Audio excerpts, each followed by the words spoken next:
दृढ़ी हो, जिस दिन विश्वास दृढ़ी हो, उस दिन परमात्मा को मिलने में देरी नहीं लगती। और मेरे भोले तेरा सहारा है,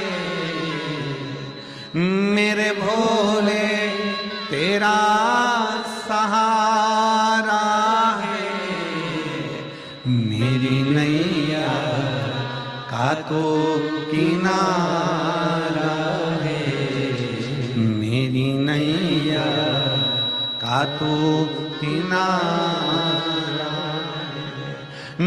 मेरे बाबा तुझे पुकारा है, मेरे बाबा तुझे पुकारा है, मेरी नैया का तो किनारा है, मेरी नैया का तो किनारा है।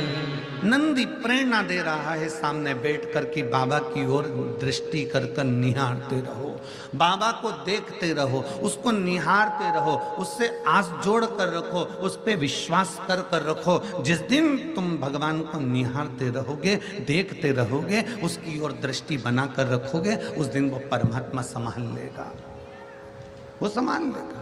एक कथा आती है स्कंद पुराण के काशी खंड की, बड़ी सुंदर एक कथा आती है इसी काशी भूमि की। एक बनिया था, काशी की पवित्र धरा में काशीपुरी की एक कथा है, बड़ी सुंदर कथा। एक बनिया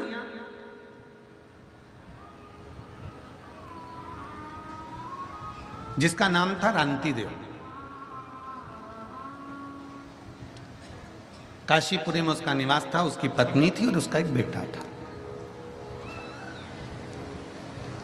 अब बनिया शब्द जहां पर आ जाता है, वैश्य शब्द जहां पर आ जाता है, वहां लोगों की दृष्टि में आ जाता है कि इसके पास करोड़ों का धन होगा। जहां बनिया शब्द आ गया, जहां वैश्य शब्द आ गया, वहां लोगों की दृष्टि में आ गया कि इसके पास में पैसा होगा, इसके पास में धन होगा, इसके पास में बहुत सारा वैभव होगा।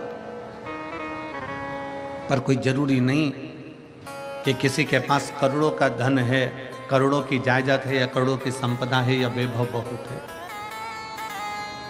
रांति देव बनिया वैश्य काशीपुरी में निवास करता था, रोज गंगा जी का स्नान करता, अपनी धर्म पत्नी के साथ में निवास करता।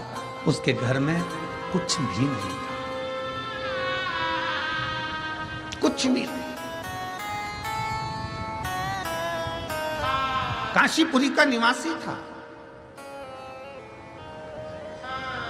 कुछ नहीं है उसके पास।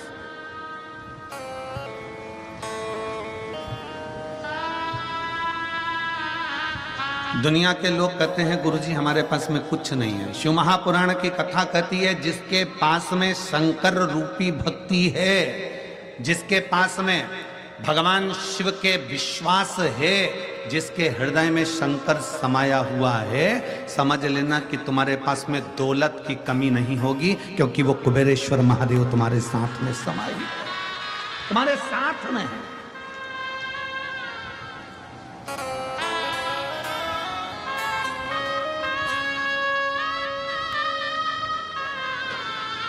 कभी विचार करिए, रांति देव बनिया विचार करे सो तो उसके पास में कुछ भी नहीं है, धन दौलत संपदा कुछ नहीं, पर फिर भी उसके चेहरे की चमक कम नहीं हुई है। वो रांति देव बनिया अपनी पत्नी के साथ, अपने बेटे के साथ गंगा जी का स्नान करता है, महादेव जी को जल चढ़ाता है और बाबा को एक बेलपत्र समर्पित करता है।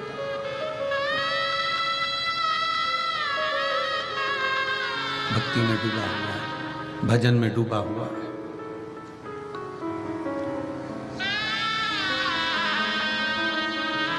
स्कंद पुराण के काशी खंड में रांति देव बनिए की कथा क्यों लिखी,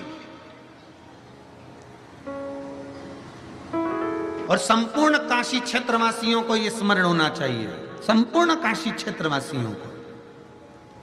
और काशी क्षेत्र तो क्षेत्र, दुनिया के लोग कहते हैं कि काशी उत्तर प्रदेश में है, दुनिया के लोग कहते हैं काशी गंगा जी के तट पर है, दुनिया के लोग कहते हैं काशी उत्तर प्रदेश में है।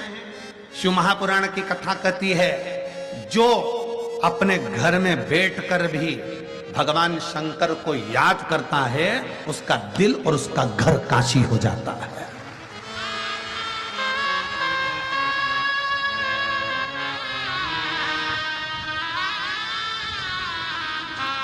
उसका दिल और उसका घर काशी हो गया।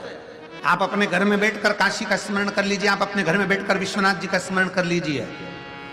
मेरे शंकर भगवान 33 कोटि देवी देवता में केवल एक देवाधिदेव महादेव ऐसे हैं जो अपनी धर्म पत्नी को नंदी पर बिठाकर प्रतिदिन घूमने के लिए जाते हैं।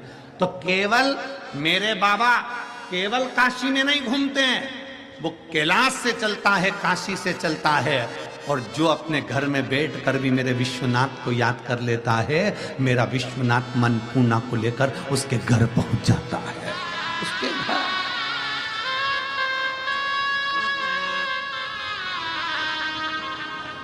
वो पहुंच जाए।